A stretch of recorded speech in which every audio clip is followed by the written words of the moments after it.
Hi friends, அஸ்ஸலாமு அலைக்கும். Welcome to my channel. இன்றைக்கி நம்ம சேனலில் ப்ளம் கேக் பண்ண போகிறோம். இதுக்கு ஆரஞ்சு ஜூஸ் இல்லாமல், ஆல்கஹால் இல்லாமல், ஓவன் கூட இல்லாதவங்க கூட நம்ம வீட்டில் இருக்கக்கூடிய பொருட்களை வச்சு இந்த ப்ளம் கேக் ஈஸியாட்டு பண்ணலாம். எப்படி பண்ணலான்னு பார்க்கலாம் வாங்க. ஃபஸ்ட்டு ஸ்டெப்பு பார்க்கலாம். ஃபஸ்ட்டு உலர் திராட்சை எடுத்து வச்சுருக்கேன். அதுக்கப்புறம் டூட்டி ஃப்ரூட்டியில் ரெட்டும் க்ரீனும் எடுத்து வச்சுருக்கேன். அதுக்கப்புறம் கருப்பு திராட்சை பழம் எடுத்து வச்சுருக்கேன். கேஷ்யூ எடுத்து வச்சுருக்கேன். செர்ரி பழம் பொடியாக கட் பண்ணி வச்சுருக்கேன். பேரித்தம்பழமும் பொடி பொடியாக கட் பண்ணி எடுத்து வச்சுருக்கேன். இது இவ்வளத்தையும் ரெடியாக எடுத்து வச்சுட்டு நெக்ஸ்ட்டு ஸ்டெப்பு பார்க்கலாம். ஒரு பேன் அடுப்பில் வச்சு இதில் அரை கப்பு சுகரை அப்படி பரவலாக தூவி விடணும். இப்போ அடுப்பு ஆனில் தான் இருக்கணும். இந்த சீனி அப்படியே மெல்ட் ஆகணும். நம்ம ஸ்டார்டிங்லையே ஸ்பூன் போட தேவையில்லை, தண்ணியும் ஊற்றக்கூடாது. தானே அது மெல்ட் ஆகணும். பேனை மட்டும் கொஞ்சம் சுற்றி சுற்றி விட்டுருங்க, ஏன்னா தீ பரவலாட்டி எரியணும், அதுக்கு தான். இப்போது மெல்ட் ஆயாச்சு. இந்த ஸ்டேஜில் நம்ம ஸ்பூன் வச்சு மிக்ஸ் பண்ணலாம்.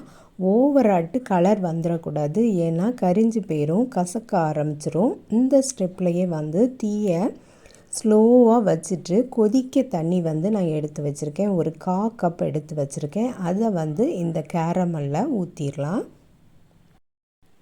தண்ணி ஊற்றும்போது கவனமாகவே ஊற்றணும், நம்ம ஃபேஸில் தெரிச்சிடக்கூடாது. ஸ்டார்டிங்கில் கொஞ்சம் கட்டியானது மாதிரி தான் இருக்கும். அது கொதிக்கும் போதே மெல்ட் ஆகிரும். ஸ்லோ ஃப்ளேமில் தான் அடுப்பை வச்சுருக்கணும். இப்போது அந்த ட்ரை ஃப்ரூட்ஸ் எல்லாத்தையுமே நம்ம அந்த கேரமலில் போட்டுட்டு ஒரு 5 மினிட்ஸ் போல் அப்படியே கொதிக்க வச்சு ஆற வச்சிடலாம். கன்சிஸ்டன்சி பார்த்திங்கன்னா இப்படி தான் இருக்கணும், லிக்யூடாக தான் இருக்கணும். இன்னுமே கொஞ்சம் கூட தண்ணி ஊற்றினா கூட ஒன்றும் பிரச்சனை இல்லை. அரை கப்பு சுகருக்கு நான் 1/4 கப்பு தண்ணீர் ஊற்றிருக்கேன். நீங்கள் கொஞ்சம் கூட 1/4 கப்புக்கும் கொஞ்சம் கூட வேணாலும் தண்ணீர் ஊற்றிக்கலாம். நெக்ஸ்ட்டு ஸ்டெப்பை பார்த்துடலாம். இது அரை கப்பு சுகர் எடுத்து வச்சுருக்கேன். இந்த சுகருக்கு கூடவே ஒரு ஏலக்காவும் ஒரு சின்ன துண்டு கருவாப்பட்டையும் 3 கிராம்பும் எடுத்து வச்சுருக்கேன். இதுவுமா சேர்த்து சுகரை பொடித்து அதை ஒரு ஓரமாக வச்சிடலாம். நெக்ஸ்ட்டு ஸ்டெப்பை பார்த்துடலாம். 1 கப்பு மைதா எடுத்திருக்கேன். அரை கப்பு கோதுமை மாவு எடுத்திருக்கேன். 1/2 டீஸ்பூன் பேக்கிங் பவுடர், அரை டீஸ்பூன் பேக்கிங் சோடா, கொஞ்சமாக உப்பு. இதை நல்லா மிக்ஸ் பண்ணிடலாம். இது 2 மட்டும் ஜலிச்சு எடுத்துக்கிட்டாலும் நல்லது தான். நெக்ஸ்ட்டு முட்டையை பீட் பண்ணணும். 2 முட்டை எடுத்திருக்கேன். இதுக்கு சீனி ஏற்கனவே பொடிச்சு வச்சுருந்தோம், அதையும் இந்த முட்டைக்கு கூடயே சேர்த்துட்டு நல்லா பீட் பண்ணிடலாம்.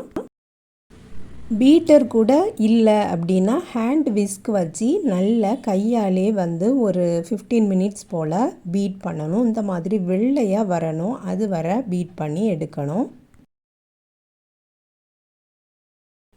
முட்டையை பீட் பண்ணினதுக்கு அப்புறமா ஒரு 3 டேபிள் ஸ்பூன் சன்ஃப்ளவர் ஆயில் சேர்த்துட்டு அதையும் லைட்டாக மிக்ஸ் பண்ணி எடுக்கணும். இதை ஓவர் ஸ்பீடாக மிக்ஸ் பண்ண வேண்டாம்.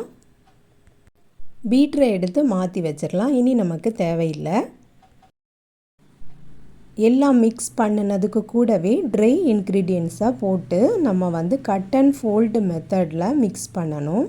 ஃபஸ்ட்டு மாவு ஜலிச்சு வச்சுருக்கேன்ல, அதை எடுத்து அதை கொஞ்சம் கொஞ்சமாக போட்டிருக்கேன். அதுக்கப்புறம் இதுக்கு ஒரு 1 டேபிள் ஸ்பூன், ஒரு பெரிய டேபிள் ஸ்பூனில் 1 tablespoon milk powder add பண்ணியிருக்கேன். மாவு கொஞ்சம் கொஞ்சமாக போட்டு மிக்ஸ் பண்ணி எடுக்கணும். இந்த கேக் டார்க்காக தான் இருக்கும், அதுக்காக வேண்டி தான் நம்ம கேரமல் யூஸ் பண்ணியிருக்கோம். இருந்தாலும் இன்னும் டார்க் ஆக்கிறதுக்காக வேண்டி நான் 1 டீஸ்பூன் காஃபி ஆட் பண்ணியிருக்கேன். இந்த காஃபியோட ஃப்ளேவர்லாம் கேக்கில் வராது.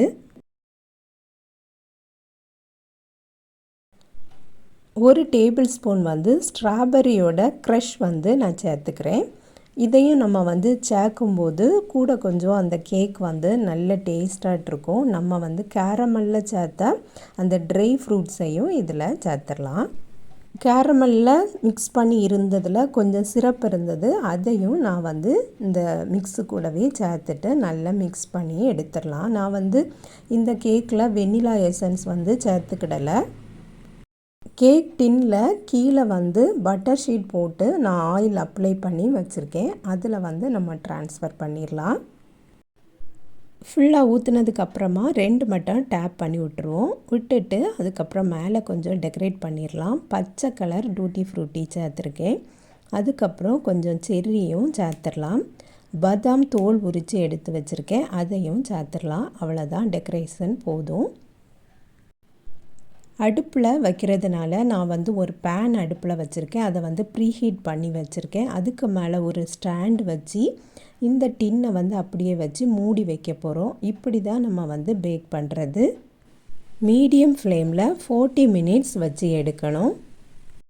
சூப்பராக சாஃப்டாக நமக்கு கேக் ரெடி ஆயிரும். 40 மினிட்ஸ்க்கு அப்புறமா கேக் வந்து ரெடி ஆகிட்டு நல்லா ஆற விட்டாச்சு. இப்போ வந்து நம்ம அன்மோல்ட் பண்ணிடலாம். பட்டர் ஷீட் போட்டிருக்கிறதுனால நமக்கு எங்கேயுமே ஒட்டாமல் அழகாட்டு வந்துடும்.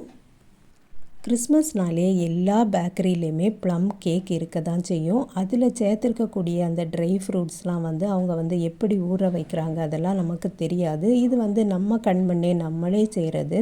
நம்ம பிள்ளைங்களுக்கும் நம்ம வந்து ஹாப்பியாக கொடுக்கலாம். நல்ல சாஃப்டான ப்ளம் கேக் நமக்கு ரெடி ஆகிட்டு, நீங்களும் இதே மாதிரியே ட்ரை பண்ணி பாருங்கள் ஃப்ரெண்ட்ஸ். இந்த வீடியோ பிடிச்சிருந்துன்னா லைக் பண்ணுங்கள், ஷேர் பண்ணுங்கள். நம்ம சேனலை இது வரைக்கும் சப்ஸ்கிரைப் பண்ணலைன்னா சப்ஸ்கிரைப் பண்ணிடுங்க. நெக்ஸ்ட் வீடியோவில் வேறு ஒரு ரெசிப்பியில் சந்திக்கிறேன். அஸ்ஸலாமு அலைக்கும்.